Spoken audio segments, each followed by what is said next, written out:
मार्केटमध्ये ना आता ओला वाटाणा भरपूर प्रमाणात आलेला आहे ना, छान असा आहे ना, फ्रेश असा ओला वाटाणा आलेला आहे।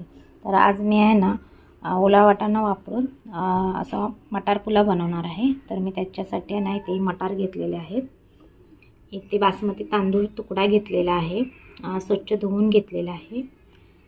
इथे 2 उभे चिरून कांदे घेतलेले आहेत आणि 1 टोमॅटो घेतलेला आहे। तर आता मी आहे ना मटार पुलाव बनवणार आहे। तर मी कशी बनवते मटार पुलाव तुमच्याबरोबर शेअर करणार आहे। चला तर मग बघूया। आता इथे मी आहे ना गॅसवर कढई पण ठेवलेली आहे तापण्यासाठी। कढई आता आपल्याला तापलेली आहे। तर ह्याच्यामध्ये आहे ना कढईमध्ये मी तेल घालणार आहे, 2-3 चमचे तेल ॲड करणार आहे। तेल पण छान आपण आहे ना तापवून घेणार आहोत। आता इथे आहे ना तेल पण आपलं तापलेलं आहे। तर आता मी इथे काळी मिरी घालणार आहे तेलामध्ये आणि इथे तेजपत्ता। आता इथे आपण आहे ना हा कांदा उभा केलेला कांदा त्याच्यामध्ये ॲड करणार आहे। ते पण आपण छान असं तेलामध्ये परतून घेऊया।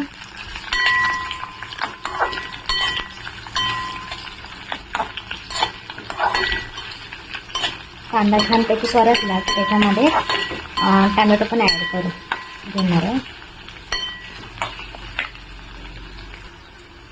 आता आपण याच्यामध्ये आहे ना हा उभा चिरलेला टोमॅटो पण ॲड करणार आहे।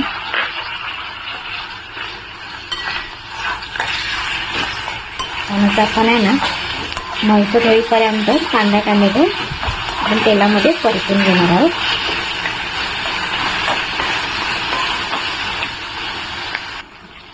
आता आपण याच्यामध्ये आहे ना चवीपुरतं मीठ ॲड करणार आहोत, हळद,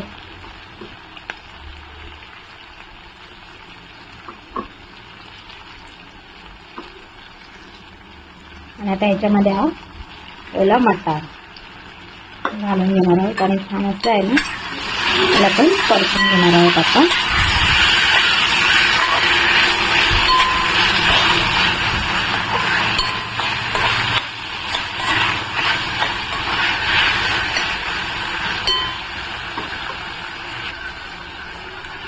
आता आपण याच्यामध्ये आहे ना चिकन किंगचा मसाला वापरणार आहोत, 1 चमचा। 1 चमचा आहे ना चिकन किंग आणि 1 चमचा बिर्याणी मसाला। हा बिर्याणी मसाला आपण याच्यामध्ये ॲड करणार आहोत, 1 चमचा।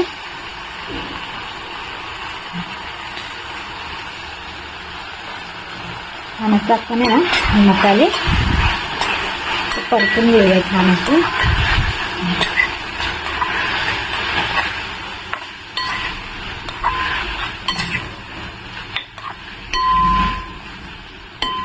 तर आपण याच्यामध्ये तांदूळ ॲड करणार आहोत, तांदूळ आपण ॲड करून घेऊया।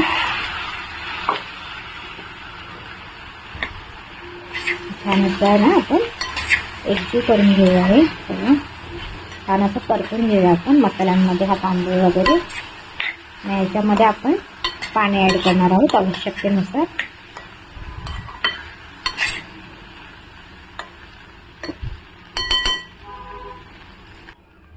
आता आपण याच्यामध्ये आहे ना तांदूळ शिजण्यासाठी गरम पाण्याचा वापर करणार आहोत।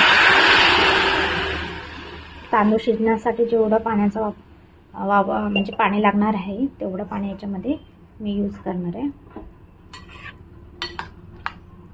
याच्यामध्ये आहे ना मी 1 ग्लास गरम पाणी घातलेलं आहे, थोडं अजून मी त्याच्यामध्ये ॲड करणार आहे। ते मी आहे ना अजून अर्धा ग्लास पाणी ॲड केलेलं आहे।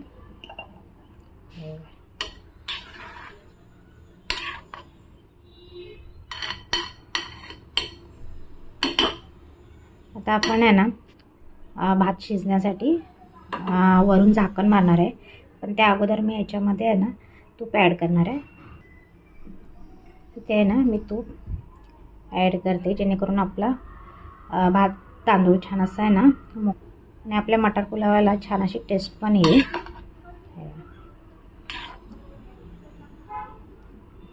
आता मी आहे ना झाकण ठेवते म्हणजे आपला भात छान असा आहे ना राईस छान असं पटकन शिजला जाईल। काय नाही, मी 10 मिनिटांनी आहे ना चेक करते. तर छान असा आहे ना आपला मटार पुलाव तयार झालेला आहे. छान असा नाही बघा शिजला आहे, असा मोकळा मोकळा झालेला आहे. तर मी आहे ना गॅस बंद करणार आहे. छान असा आपला गरमागरम मटार पुलावची रेसिपी तयार झालेली आहे. तर तुम्हाला ही रेसिपी कशी वाटली नक्की कमेंट करून सांगा. आणि आता आपण भेटूया नेक्स्ट व्हिडिओमध्ये नवीन रेसिपीसहित.